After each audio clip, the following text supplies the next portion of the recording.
Kayla, what else are we anticipating? What are we thinking?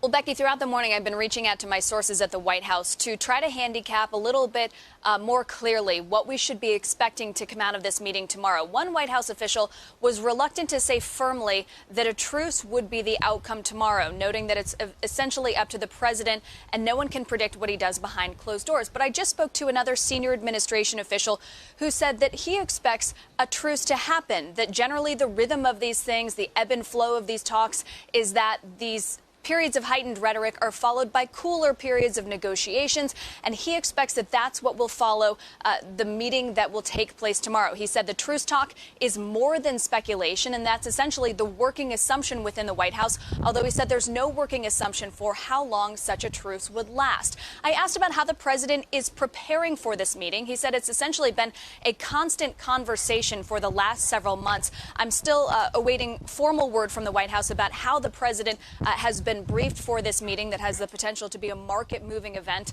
by his team that's here in Osaka with him. But he has been tweeting. He's at a dinner with all of the G20 leaders right now. But before he left for that dinner, he tweeted this about the stock market. He was saying again about the stock market gains since the election, saying the stock market went up massively from the day after I won the election all the way up to the day I took office because of the enthusiasm that I was going to be president. He's talking about the stock market gains here, and I asked this official whether the stock market was still an important indicator, a leading indicator for the president in these talks. And this official said it is still one of the most important considerations for the president going into these talks tomorrow. I asked what could be the hang-up, and this official said if President Xi says definitively he is not willing to enforce this deal, he's not willing to write it into Chinese law, and he's not willing to have China make any changes to these practices that have become the source of this trade dispute, then that's what would cause the president to walk away and to increase tariffs without a truce. So that's sort of the latest where we stand now.